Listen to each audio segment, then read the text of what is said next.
राज्यों में बहुमत से जीतेंगे, कह रहे हैं जेपी नड्डा। जेपी नड्डा ने चुनाव तारीखों के ऐलान के बाद ये कह दिया है कि 5 राज्यों में बहुमत बना रही है बीजेपी।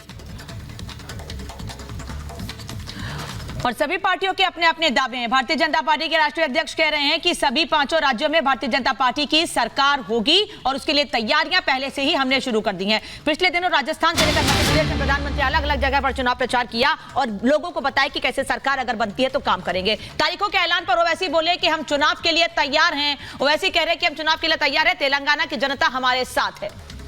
तो फिर से केसीआर के सीएम बनने का उन्होंने दावा किया है। केसीआर को समर्थन दे रहे हैं असदुद्दीन ओवैसी और इस बार भी तेलंगाना के चुनाव के लिए तैयार होने की बात कर रहे हैं। एक बार सुनवा देते हैं क्या कह रहे थे।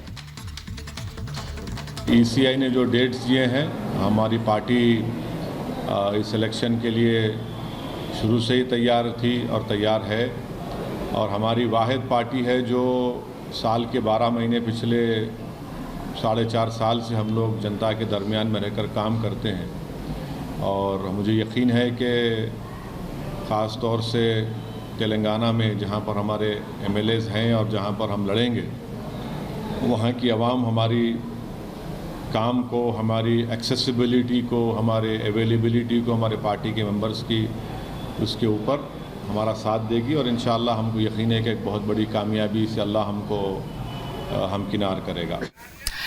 तो सुना, असदुद्दीन ओवैसी कह रहे हैं कि वो पूरी तरह से तैयार हैं। गायत्री, एक मेन प्लेयर जो इन चुनावों में, और मुझे कहना चाहिए कि विधानसभा के चुनावों में लगातार बने रहे, वो असदुद्दीन ओवैसी ही हैं। उनके बयान हमेशा सुर्खियां बटोरते हैं। इस बार तारीखों के ऐलान के बाद सबसे पहले बयान उन्हीं का आ गया।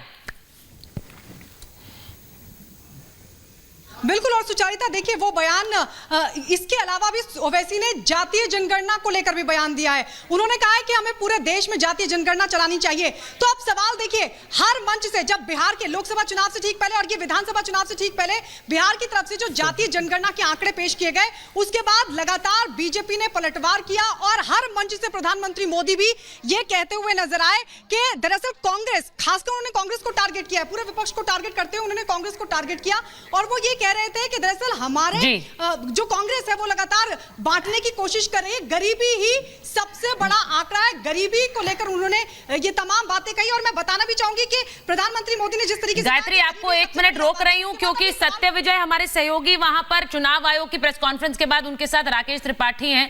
सत्य विजय, जरा पूछ दीजिए राकेश जी का, आजकल मध्य प्रदेश में उनका कार्यभार बढ़ा हुआ है, उन्हें वहां जिम्मेदारी दी गई है, कितने होपफुल हैं वो? 5 राज्यों की बात कर रहे हैं जेपी नड्डा जी।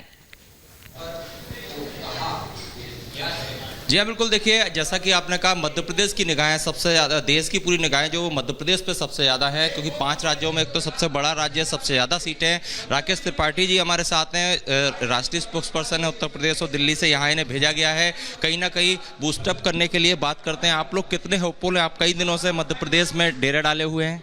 देखिए, इस बार दिवाली की बेला के साथ ही यहाँ चुनाव होने जा रहा है। इस बार की दिवाली कमल वाली दिवाली है। इस बार इस त्योहार पर, धनतेरस पर, धन लक्ष्मी कमल के फूल पर बैठ करके मध्य प्रदेश आएंगी। मध्य प्रदेश में जिस तरह के पिछले 18 वर्षों में एक खुशहाल मध्य प्रदेश बनाने का काम किया है, बीमारू राज्य कांग्रेस ने बना रखा था मिस्टर बंटाधार और मिस्टर करप्शन नाथ ने, आज जो परिवेश बदला है, इस परिवेश को जनता ने पसंद किया है, बार बार विश्वास जताया। केंद्रीय मंत्रियों को उतारा, सांसदों को उतारा, उससे लग तो नहीं रहा कि इतनी मजबूत दिख रही है भाजपा? देखिए, इससे स्पष्ट हो गया है कि भारतीय जनता पार्टी चुनाव मैदान में आगे है। आज 79 बनाम 0 है।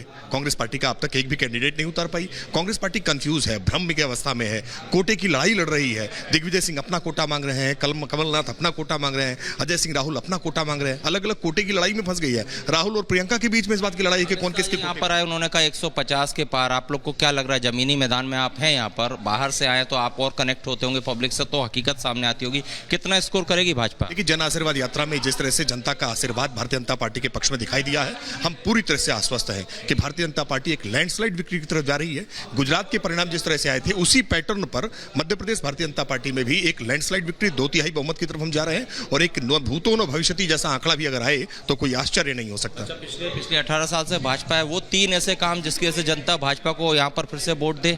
देखिए, विकास हमारे लिए सबसे प्रमुख एजेंडा है।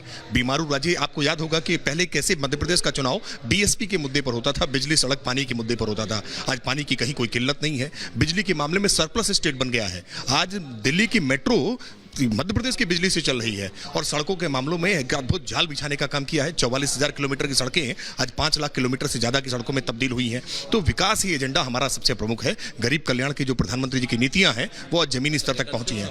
आपकी 3 लिस्ट आ गई हैं प्रत्याशियों की। आज चुनाव की तारीखों का भी ऐलान हो गया। 17 नवंबर को मध्य प्रदेश में वोटिंग होगी।